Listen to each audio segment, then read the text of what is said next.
எல்லாம் வல்ல இறைவனுடைய பெருங்கருணையினாலே 488வது வார வளமான வாழ்விற்கு வழிபாட்டு சிந்தனைகள்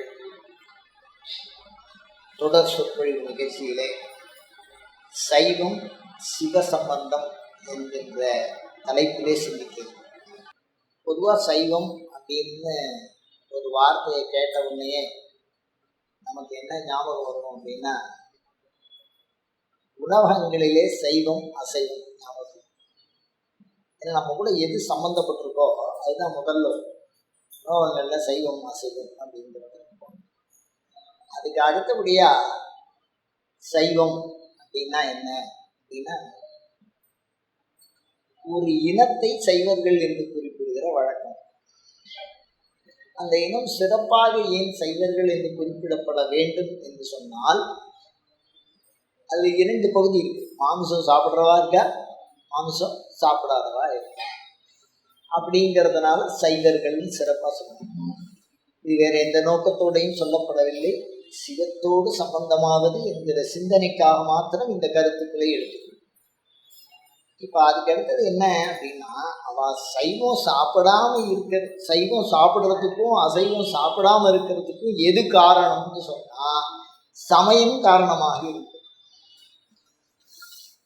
அந்த சமயத்தின் காரணமாக அசைவ உணவை விலக்கியவர்கள் சைவர்கள் என்று அழைக்கப்பட்டார். அதுக்கப்புறம் சைவம்னா என்ன அப்படின்னா, வடமொழியில சைவம் அப்படின்னா ஆதி விருத்தின்னு சொல்லுவாங்க. முன்னெடில் நீண்ட தொழில் பெயர் அப்படின்னு. சைவம்னா என்ன, இப்போ ரகு அப்படின்னு ஒரு அரசன் இருந்தான். அவனுடைய வம்சத்துல வந்ததுனால ராமனுக்கு ராகவன். ரகு ராகவன், ரகுவினுடைய வம்சத்துல வந்ததுனால ராகவன் தாத்தா பேரன் அந்த மாதிரி அப்பத்தின் குமார்னு சொல்லுவாங்க. அது மாதிரி சைவேன ஸ்தாபிதம் சிவம், சிவேன ஸ்தாபிதம் சைவம். சிவனால் நிறுவப்பட்ட மதம், அவர் சொன்ன மதத்தால் நிறுவப்பட்ட சிவம். அதான சைவத்தை யார் படைச்சா அப்படின்னா, ஆகமங்கள் என்ன சொல்றது, சிவம் படைச்சா. சிவேன ஸ்தாபிதம் சைவம், சிவன் தான் இந்த நெறிய உற்பத்தி பண்ணினார். அப்ப சிவன் யாரு அப்படின்னா, சைவர்களுக்கு முதல் நூலாக சொல்லப்பட்டிருப்பது, முதல் நூல் அப்படின்னா ஆகமம் தான். அந்த ஆகமத்தை இறைவன் 5 முகங்களினாலும் வெளிப்படுத்தி அருளினார். அதனால அந்த சாஸ்திரத்துக்கு அவர் அதிதேவதையா இருக்கிறதுனால சிவனாலே சைவம் என்கிற கொள்கையானது ஸ்தாபிக்கப்பட்டது. அதில் ஆகமங்கள் தந்திராவதார விதி படலம்னு சொல்லுவோம். படலம்னா ஒரு சின்ன பிரிவு, ஒரு பெரிய புத்தகத்தில் ஒரு சிறு பிரிவுக்கு படலம்னு பேர். அந்த மாதிரி ஆகமங்கள் பல படலங்களாக பிரிக்கப்பட்டிருக்கிறது. அந்த படலத்திலே இன்னாருக்கு இன்னார் சொன்னா, இன்னாருக்கு இன்னார் சொன்னா அப்படின்னு சொல்லி சம்பந்தம் சொல்லுவாங்க. சம்பந்தம் அப்படிங்கிறது சைவத்தை பொறுத்த வரைக்கும், சம்பந்தம் என்கிற சொல் சிவத்தோடு சம்பந்தமாவது சைவம் அப்படின்னு யார் சொன்னா அப்படின்னா, திருமூலர் தான் அந்த வார்த்தையை பயன்படுத்த. திருமந்திரத்துல அந்த வார்த்தை சிவத்தோடு சம்பந்தமாவது சைவம் அப்படின்னு தெளிவா அதை குறிப்பிட்டார். அவரே சொல்றார், இந்த ஆகமத்தை நான் வெளிப்படுத்தினேன். அந்த ஆகமத்தினுடைய வழிகளை எல்லாம் சொல்றார். 28 ஆகமம் எண்ணிக்கையை சொல்றார், குரு பரம்பரையை சொல்றார். அந்த வகையில சொல்லும்போது சிவத்தோடு சம்பந்தமாவது சைவம் அப்படின்னு ஒரு வார்த்தையை பயன்படுத்தி இருக்கிறார். பொதுவா சிவங்கிறது கோயில்ல இருக்கக்கூடிய தேவதை அப்படின்னு நாம முடிவு பண்ணிட்டோம். இதுதானே வடகரை தலங்கள், தென்கரை தலங்கள், திருமுறை தலங்கள், இந்தியா முழுக்க இருக்கக்கூடிய சிவத்தலங்கள், அதில் இருக்கக்கூடிய மூலஸ்தானத்திலே வடிவமைச்சிருக்கக்கூடிய ஒரு லிங்க திருமேனியை சிவம் என்கிற வார்த்தையால் சிற்பசாஸ்திரம் குறிப்பிடுகிறது. அதானே சிற்பசாஸ்திரம் சிவம்னு அந்த லிங்கத்தை சொல்லும். அதனால் நமக்கு சிவங்கிறது ஒரு கோயில் கடவுள், ஒரு சமயத்தின் முதன்மை கடவுள். விஷ்ணு முதன்மை கடவுளாக கொண்டது வைஷ்ணவம் ஆதிவம், குமரனை முதன்மையாக கொண்டது கௌமாரம், சிவத்தை முதன்மையாக சக்தியை முதன்மையாக கொண்டது சாக்தம். அந்த மாதிரி சிவனை முதன்மையாக முழு முதற் பொருளாக கொண்டு வழிபடுகிற சமயம் சைவம் அப்படின்னு புரிஞ்சுக்கிறோம். ஆனால் அந்த சைவம்ங்கிற சொல்லுக்கு திருமூலர் கொடுக்குற விளக்கம் என்ன அப்படின்னா சிவத்தோடு சம்பந்தமாவதுன்னு சொல்கிறாரு. அப்போ சிவ சம்பந்தம்னா என்ன? அதுதான் நம்ம முக்கியமாக நம்ம புரிஞ்சிக்க வேண்டிய ஒரு விஷயம். இதெல்லாம் உங்களுக்கு தெரிஞ்சது தான், தெரிந்ததை நான் நினைவுபடுத்தி அவ்வளோதான். பொதுவாக நம்ம தமிழில் சம்பந்தம் அப்படின்னா என்னன்னா சம்பந்தக்காரர்கள் என்று ஒரு முறையை சொல்லுவாங்க. யார் சம்பந்தம் வச்சுப்பாங்க அப்படின்னா ஒரு பொண்ணை கொடுப்பான், இல்லை ஒரு பொண்ணை எடுப்பான். பொண்ணை கொடுத்தாலோ எடுத்தாலோ எடுத்தவாளுக்கு சம்பந்தக்காரர். இப்போ இரண்டு உறவு நிச்சயித்த உறவு, ஒரு உறவு நிச்சயிக்கப்படாத உறவு. அது எந்த உறவு அப்படின்னா மனிதனுக்கு உறவு 3 வகை. அதில் தாயின் வழி உறவு, தாயாருடைய சம்பந்தமாக வரும், மாமா அந்த மாதிரி உறவு, சித்தி அந்த மாதிரி உறவு, தாயின் வழியே நமக்கு வந்த உறவு. இன்னும் ஒரு உறவு தந்தையின் வழி வந்த உறவு. சித்தப்பா, அத்தைக்கு மீச முளைச்சா சித்தப்பா அப்படின்னு சொல்கிற வழக்கம் அந்த உறவுனுடைய விஷயங்களை விளக்கி சொல்கிறது. அப்பொழுது தந்தையின் வழி உறவு அப்படின்னு சொல்கிறோம். இந்த 2 வகை உறவு நாம் ஏற்படுத்தி கொள்ள இயலாது. ஏன்னா என்னுடைய தாய் முதல் உறவு, அந்த தாயின் வழியே வந்தவன் மாமன், அந்த தாயினுடைய தங்க சித்தி, அது மாதிரி அந்த உறவு வளர்ந்துட்டு போகும். தந்தையின் வழியாக வந்த உறவு அப்படின்னு சொன்னால் அது வளர்ந்துட்டு போகிறோம். அந்த உறவுக்கு உண்டான அதிதேவதை நான் இல்லை, ஏற்கனவே முடிந்த முடிவு அது, அப்படிதானே. ஆனால் இந்த சம்பந்த உறவு என்பது தன் வழி உறவு. அதனால தான் அத்தை பொண்ணை கட்டுறதுங்கிறது உறவுக்குள்ளே கட்டிப்பான். அத்தை பொண்ணு மாமா பொண்ணு இதெல்லாம் வழக்கத்தில் இருக்குது.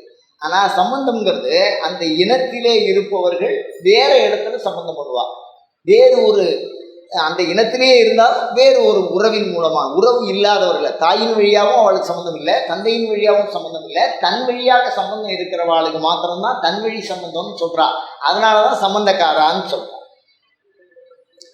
அப்போ சம்பந்தம் என்பது இரு வகையினாலும் தொடர்புடைய ஒன்று அப்படிங்கிறது தான் நம்ம புரிஞ்சுக்க வேண்டியதாக இருக்கு. இதில் சிவத்தோடு சம்பந்தமானது அப்படிங்கிறது ஒரு சம்பந்தம் நமக்கு தெரியறது. என்ன சம்பந்தம் அப்படின்னா ஒரு கோயிலுக்கும் நமக்கும் என்ன சம்பந்தம்? நான் கும்பிடுறோங்கிற சம்பந்தம், அப்படிதானே. ஆனால் அப்படி கும்பிடும்போது நான் சிவத்தோடு தொடர்பு கொண்டிருக்கிறேன், அதில் எந்த விதமான ஒரு கலக்கமோ மாற்றமோ எனக்கு இல்லை. ஏன்னா காரணம் என்னன்னா எண்ணெய் ஊற்றுறோம், பாலை ஊற்றுறோம், அபிஷேகம் பண்ணுறோம். நான் அபிஷேகம் பண்ணுறவாளாக இருக்கட்டும், நீங்கள் பார்க்குறவாளாக இருக்கட்டும், அதை பற்றிலாம் ஒன்றும் பிரச்சனை இல்லை. ஏதோ ஒரு வகையில் உங்களுக்கு சிவத்தோட என்ன வருது? அந்த தொடர்பு நான் வைத்து கொண்டிருக்கிறேன், ஒரு பக்க சம்பந்தம். ஆனால் சைவம் எப்பொழுது உறுதி செய்யப்படுகிறதுனா சிவம் நம்ம கூட வச்சுக்கிறவே, அங்கே தான் விஷயம். சிவம் நம்ம கூட ஒரு உறவு வச்சுக்கணும். அந்த உறவு என்பது எப்படி இருக்கணும்னா சம்பந்தக்கார உறவு சத்தம் போடாமல் செஞ்சுக்க முடியாது. சம்பந்தக்கார உறவை சத்தம் போடாமல் வச்சுக்க முடியாது. காரணம் என்னென்னா செத்தாலும் சரி வாழ்ந்தாலும் சரி அவன் முன்னாடி வந்து நிற்பான். நான் சம்மந்தம் போட்டவன், இந்த வீட்டுக்கு சம்மந்தக்காராக வந்துட்டாளா அப்படின்னு கேட்டு தான் ஒரு மரணத்தில் மற்ற சம்ஸ்காரத்தை செய்வான். ஏன்னா அவன் மரியாதை பண்ணுவான். அது மாதிரி கல்யாணத்துக்கு வந்துட்டான்னா சம்மந்தக்காரன் தான். இப்போ சம்பந்தக்காரர்கள் கட்டு போடுறது தலைக்கட்டு அப்படின்னே சொல்லுவாள். எத்தனை பேர் சம்பந்தம் பண்ணுறாலோ அத்தனை அளவுக்கு அது சம்பந்திக்கும் அந்த விழாக்கு ஒரு பெருமை தடுத்துவதாக அமையக்கூடிய ஒரு பாங்கு. ஏன்னா ஒரு காலத்தில் எப்படி இருந்திருக்கோம் நம்ம அப்படின்னு சொன்னால் ஒரு இனவாழியான குடியீடாக நம்மலாம் இருந்திருக்கோம். ஒவ்வொரு இனமும் ஒரு குறிப்பிட்ட தெருவில் குடியாக இருக்கும். அவனுக்கு எத்தனை காரணம் சம்பந்தம் வரான்? அவனுக்கு ஒரு 40 குடும்பம் இருக்குது, இவனுக்கு ஒரு 20 குடும்பம் இருக்குது, அவனுக்கு ஒரு 60 குடும்பம் இருக்குது அப்படின்னு ஒரு இனவாரியாக சம்பந்தம். அது தனி ஒரு மனிதனுக்காக எத்தனை பேர் வர்றாங்க அப்படிங்கிற விஷயம் ஒரு சம்பந்தக்காரனை வச்சு அவனுடைய பெருமையை என்ன பண்ணிடுவான்? எடை போடுவான். அதனால தான் பிறப்பு இறப்பு சடங்குகளில் சம்பந்தங்காரன் முறை செய்கிறதுன்னு ஒரு விஷயம் வச்சுருப்பான். இதில் நல்லா கவனித்து பார்த்தா இந்த மாதிரி இருவழி சம்பந்தம். இப்போ சிவம் நம்ம கூட சம்பந்தம் வச்சுருக்காராங்கிறது தான் பிரச்சனை. நாம் சிவத்து கூட சம்பந்தம் வச்சுருக்கோம், ஆனால் சிவம் நம்ம கூட சம்பந்தம் வச்சுருக்கோம். இந்த சம்பந்தக்காரர்களுக்கு இன்னொரு வார்த்தையை பாருங்க, முறை செய்யறதுன்னு தான். இந்த சம்பந்தக்காரர்கள் செய்வதற்கு முறை என்று ஒரு வார்த்தையை பயன்படுத்திட்டாங்க. பொதுவாக நம்மலாம் என்ன சொல்றோம்னா, ஒரு செயலை செய்யக்கூடிய நெறியை முறை என்று சொல்றோம். ஒரு முறை வர கிடையாதா அப்படின்னு கோபத்துல சில பேரை திட்டுறது உண்டு. யாராவது எதிர்த்து பேசினா, யாரை பேசுறது, பெரியவங்களை எதிர்த்து பேசக்கூடாது, முறையில்லாத பேசுறது, சத்தம் போட்டு பேசுறது, அவையல் கிளவிகளை பயன்படுத்துறது அப்படிங்கிறது முறை இல்லாத. ஆனால் சிவத்தோடு சம்பந்தமான சைவர்கள் ஒரு வார்த்தையை பயன்படுத்துகிறோம். இந்த சைவர்கள்னு நான் இப்போ சொல்றது யாரு அப்படின்னா, சிவாச்சாரியர்களை சொல்றேன். கோயிலில் பணிபுரியக்கூடிய ஆதி சைவர்கள் என்று அவர்களுக்கு பேர் கொடுத்துருக்காங்க. 30 திருமேனி திருவார்கள் அப்படின்னு சொல்லி அவர்கள் தங்களை ஆதி சைவர்கள் என்று கூறிக்கொள்கிறார்கள். நான் இந்த இடத்துல சைவங்கிற வார்த்தையை தான் பேசுறேன், வேற எந்த உள் விஷயமும் இதில் இல்லை. உங்கள் திருப்பாத கவனங்களை என் தலையிலே சுமக்கிறேன், தயவு பண்ணி தப்பா இருக்காது. என்ன இப்ப இந்த சைவம் இந்த ஒரு வார்த்தையை கவனிச்சு பாருங்க. ஒரு குருக்கள்கிட்ட போய் முறை அப்படின்னு கேட்டா அவர் சொல்லுவார், சாமி கோயில் முறை, அம்மன் கோயில் முறையா, சுத்து கோயில் முறையா அப்படின்னு. வேற ஊர்ல இன்னும் இருக்கு வழக்கத்தில். நம்ம திருக்கடையூர் கோயில் இந்த மாதிரி கோயில்களில் பார்த்தா முறை என்பது இந்த மாதிரி சம்பந்தக்காரா செய்கிறது தான் முறைன்னு சொல்லுவோம். ஆனால் அங்கே என்ன சொல்லுவோம், அதே வார்த்தையை சாமி கோயில் முறை, அம்மன் கோயில் முறை, சுத்து கோயில் முறை. அப்போ இறைவனோடு ஒரு விடுவிக்க முடியாத உறவை ஏற்படுத்தி கொண்ட பண்புக்கு சம்பந்தம்னு பேர். ஒரு விடுவிக்க முடியாது, நான் இல்லைன்னு சொல்ல முடியாது. ஒரு சம்பந்தம் போட்டுட்டா அவளுக்கு நம்ம என்ன பண்ணணும், அந்த செஞ்சு ஆகணும். அந்த முறை அவர்கள் கட்டாயப்படுத்தப்படுகிறார்கள், அவர்களுடைய கடமையாக ஆக்கப்படுகிறார்கள், அவரது உரிமையாக ஆக்கப்படுகிறது அப்படின்னு சொல்லுவோம். உரிமைன்னு சொல்லுவாங்க. சில இனங்களில் பார்த்தீங்கன்னா மாமா வராமல் அந்த சடங்கு பண்ணவே மாட்டாங்க, நிறுத்துவா. அதனாலேயே சில சடங்குகள் தள்ளி போகும். அந்த மாதிரிலாம் அந்த முறைக்கு உரிமை கொடுத்துருக்காங்க. அப்போ முறை என்பது ஒரு உரிமையை சூட்டுகிறது, ஒரு உறவை சூட்டுகிறது. அப்போ இந்த இடத்துல சிவத்தோடு சம்பந்தம் என்பது எப்பொழுது அப்படின்னா, ஒரே ஒரு உதாரணம் தான் நான் சொல்ல விரும்புகிறேன். இந்த சிவத்தோடு சம்பந்தமானவர்களை 3 பேரை நம்ம சூட்டி காட்டலாம். மற்றவாள்லாம் சம்பந்தம் கிடையாதா, நம்ம எல்லாருமே சாமியை கும்பிட்றவா தானே அப்படின்னா, மற்ற எல்லாருமே சம்பந்தப்பட்டிருக்கா. ஆனால் அவரவர்களோடு சம்பந்தம், அவரவர்களோடு தாய் வழி உறவு, தந்தை வழி உறவு மாதிரி என்ன ஆயிடுது, போயிடுது. ஆனால் இந்த சிவத்தோட சம்பந்தம்ங்கிறது, இந்த சம்பந்தக்காராங்கிறது ஊரை கூட்டி கல்யாணம் பண்ணணும். 4 பேர் பத்திரிக்கை வைக்கணும். இந்த இவா 4 பேர் வந்துடுவா, அவா 4 பேர் வந்துடுவா. இல்லை என்ன ஒரு விஷயம் பாருங்க, பொதுவாக திருமணத்துக்கு மன்றல்னு சொல்கிறாங்க தமிழில். ஐயர் யாத்தனர் அப்படின்னு சொன்னோம். ஐயர் குற்றமற்றவர்கள்னு அர்த்தம், ஐயர் மதிப்பிற்குரியவர் அப்படின்னு அர்த்தம். இந்த திருமணம் எப்போ வருது அப்படின்னு சொன்னால், அந்த காலத்தில் காதல் திருமணம்ங்கிறது இருந்தது. அதுக்கப்புறம் தான் கற்பு திருமணம், கலவின் வழி கற்பின் வழி. கலவின் வழி திருமணம் வள்ளி, கற்பின் வழி திருமணம் தேவசேனர். இந்த 2 முறையும் உலகிற்கு அறிவுறுத்தியவர் முருகப்பெருமான். அன்பின் வழியாகவும் சரி, அறத்தின் வழியாகவும் சரி. இந்த அறத்தின் வழியாக திருமணம், அன்பின் வழியாக திருமணம் அப்படின்னு சொன்னா, அன்பின் வழி திருமணம் யாருக்கும் தெரியாமலே நடக்கும். யாயும் யாராயினரோ அப்படிங்கிற மாதிரி. அது அதில் கட்டுப்பாடெல்லாம் கொஞ்சம் கம்மி. அவள் கல்யாணம் பண்ணுறதுக்கு சான்று கிடையாது. இந்த அறத்தின் வழி திருமணம் இருக்கு பார்த்தீங்களா, அதில் முதல்ல ஓலை சுவடிகளில் எழுதி வச்சுருந்தாங்க ஊரில். அந்த காலத்தில் ஒரு சிக்கல் இருந்தது. என்னன்னா, அந்த சிக்கல்லேருந்து இந்த தாலிங்கிற கான்செப்ட் உருவாயிருக்கு. இது இப்படி ஒரு நோக்கு, தயவு பண்ணி வேற எந்த நோக்கத்திலையும் நான் சொல்ல, சைவம் என்கிற சொல்லை நான் விளக்கம் தருகிறேன், வேறு எந்த நோக்கத்திலையும் இதில் சொல்லலை. அந்த காலத்தில் கம்யூனிகேஷன் கிடையாது, ஃபோன் கிடையாது. ஒரு ஊருக்குள்ளே யாராவது வந்தால் யார் வந்தான்னு தெரியும், யார் வெளியில் போனான்னு தெரியும். ஊருக்குள்ளே வியாபாரியாக வந்தால் சாத்து கட்டணும், வரி கட்டணும், எதுக்கு வந்தான்னு காரணம் சொல்லணும். இல்லைன்னா யாத்திரிகனாக வந்தால் இத்தனை நாளைக்கு மேலே தங்கக்கூடாது, அவனுக்கு சத்திரத்தில் தங்கிக்கணும். உறவுக்காரா அப்படின்னு சொன்னால் அவன் யார் உறவு, அவன் எந்த குடியில் தங்குறான், அவனை குடி அப்படிம்பான். காரணம் என்ன அப்படின்னா, மறைந்திருந்த மன்னவர்கள் தகவல் சொல்லுவாங்க. ஆணிரை கவர்தல், அந்த மாதிரி பசுமாடு, இந்த மாதிரிலாம் எடுக்கிறது.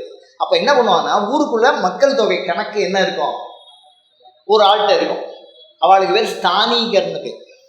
அவளுக்கு பேர் இன்னும் இந்த முறை நம்ம கோயிலில் வேலை பார்க்குறவாள ஸ்தானிகர் அப்படின்னு சொல்கிற வழக்கம் இருக்கு. ஒரு போஸ்ட் ஸ்தானிகர்னு.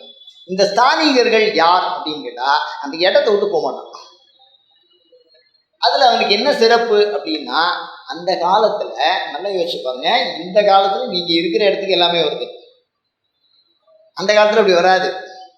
மழை நின்று போச்சு அப்படின்னு சொன்னால், இந்த பக்கம் ஆறு தாண்டி போச்சு அப்படின்னா தாண்ட முடியாது. அவனுக்கு தாண்டறதுக்கு வசதி தெரியல, குடும்பத்தோடு போகிறதுக்கு. குழப்பு அதே இடத்துலேருந்து தான் வரணும். அவன் வயல் போடுறானா, ஆசாரியா இல்லை மற்ற வேலை பார்க்குறானோ, அங்கே ஒரு 4 ஏரியா இருக்கும். அந்த ஏரியா மக்கள்கிட்டேருந்து அவன் வியாபாரம் பண்ணணும். அதிலே தான் அவனுக்கு பொழப்பு நடத்திக்கணும். அதனால் பொழப்புங்கிறது அந்த காலத்தில் பொழப்புங்கிறது ஒரே ஒரு இனம் மாத்திரம்தான் அவங்க இடம் கடந்து போய் வியாபாரம் பண்ணான். அந்த வியாபாரத்துக்கு அவன் மரியாதை கொடுத்தான், சாப்பிட்டு போட்டு. அந்த மாதிரி அப்போ அதே இடத்துல பொழப்பு நடத்தணும். அப்படி நடத்தி வாழ்ந்தவர்கள் மிக குறைவு. ஊர்ந்து செல்வதனாலே ஊர் என்று பெயர் வைத்தார்கள். ஏன்னா வாழ்க்கை வசதி இவைகளுக்காக அவன் என்ன பண்ணுறான், ஊர்ந்து செல்றான். ஒரு இடத்துல இன்னொரு இடம், இன்னொரு நாடென்ப நாடா வளர்த்தனன்னு சொல்லுவான். எல்லா வளமும் ஒரே இடத்துல இருந்ததுன்னா அது பேர் நாடுன்னு சொல்லுவான். அப்படி ஒரே இடத்துல நல்லதோ கெட்டதோ தலைமுறையா ஒருத்தன் வாழ்றான் அப்படின்னா அவனுக்கு பேர் ஸ்தானிகர்னு சொல்லுவான். அந்த ஸ்தானிகர்கள் இந்த கோயிலில் வேலை செய்கிற குருக்களாக இருந்தான் பெரும்பாலும். அவர்களுக்கு 3 பிரிவு வச்சுருந்தான். அதில் ஒரு பிரிவை வச்சுருந்தான் பிறப்பு இறப்பு கணக்கு. பிறப்பு இறப்பு கணக்கு அவனுக்கு கரெக்டாக தெரியும். இதை தான் ஜாதகம் எழுதுகிற முறை. ஊருக்குள்ளே ஏதாவது ஒரு குழந்தை பிறந்தா உடனே யாருக்கு தெரியப்படுத்தணும், இந்த ஸ்தானிக்கு தெரியப்படுத்தணும்.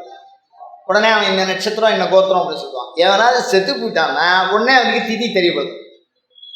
இவன் இருந்தால் அவன் போயிட்டான். அப்போ பிறப்பு இறப்பு கணக்கெடுக்கிற முறை அந்த காலத்தில் யாருக்கிட்ட இருந்திருக்கு, இந்த ஸ்தானிகிட்ட. இது இப்போவும் இது கோயில்களில் குழந்தை பிறந்தா தொட்டில் கட்டுற வழக்கம் இருக்குது.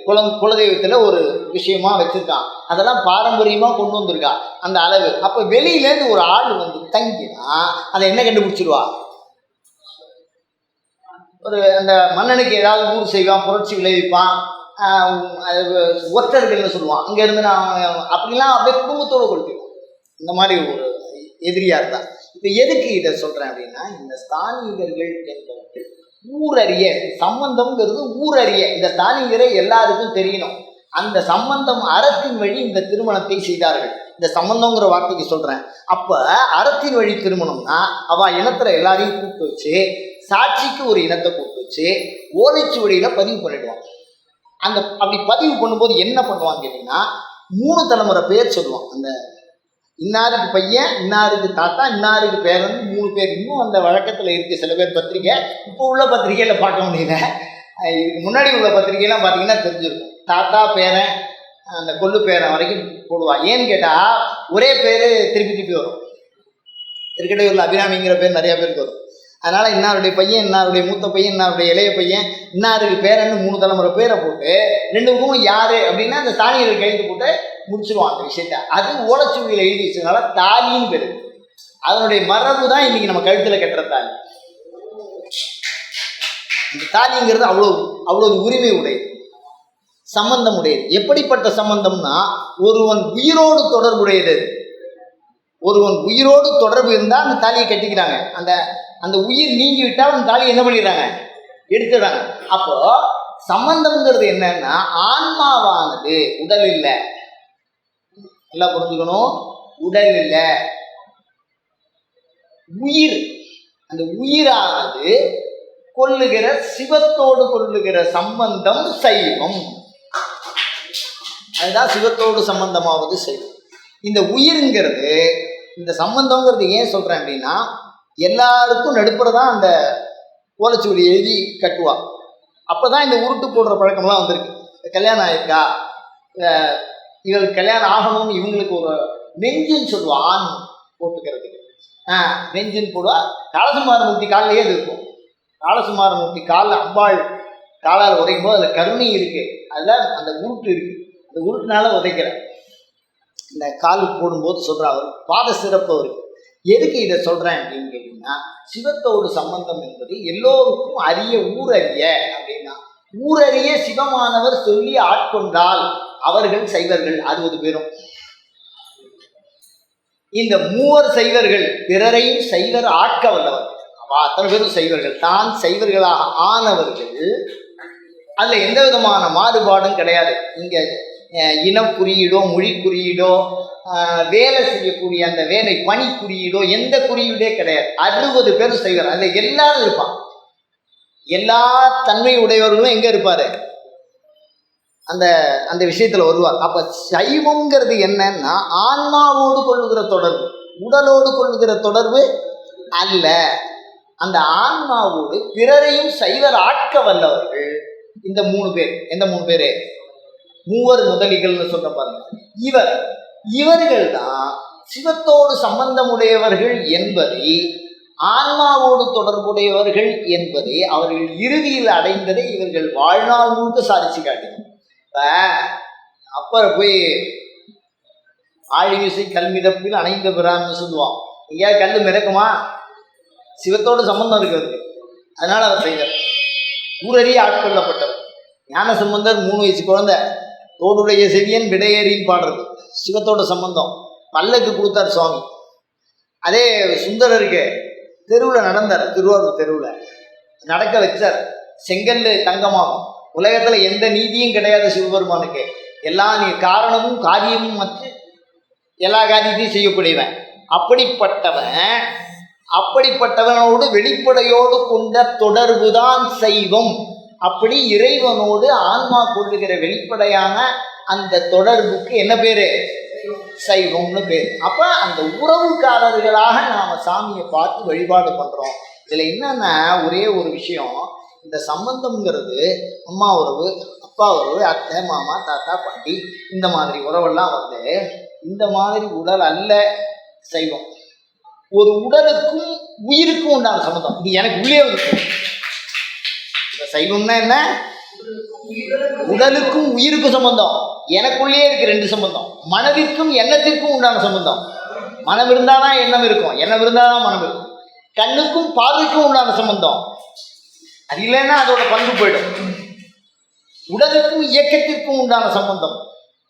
மூச்சுக்கும் அதை சுவாசத்திற்கும் உண்டான சம்பந்தம். அது என்ன? மூச்சு சுவாசம் தான். இழுக்கணும், உள்ள வச்சுக்கணும், வெளியில் விடணும். இது ரொட்டேஷன் பண்ணாதான் ஒரு சுவாசம். அப்ப இந்த 3ம் ஒன்றோடு ஒன்று வேறுபட்டது. ஒன்று இழுக்குது, ஒன்று வச்சுக்குது, ஒன்று வெளில தள்ளுது. இந்த 3 செயலுக்கும் எப்படி பிரித்தளற்ற ஒரு சம்பந்தத்தை பார்க்க முடிகிறதோ அப்படிப்பட்ட உங்களுக்குள்ளேயே இருக்கக்கூடிய வேறொரு பொருள், உங்களான பொருள் பிரித்து பார்க்க முடியாத ஒரு கர்ப்பத்துல தாயார் வயத்துல சுமக்கிறாங்க. குடியிருந்த கோயிலுங்கிறான். சித்தர்கள் அம்மாவை பார்த்து சொன்னான், நான் குடியிருந்த கோயில் அப்படின்னா.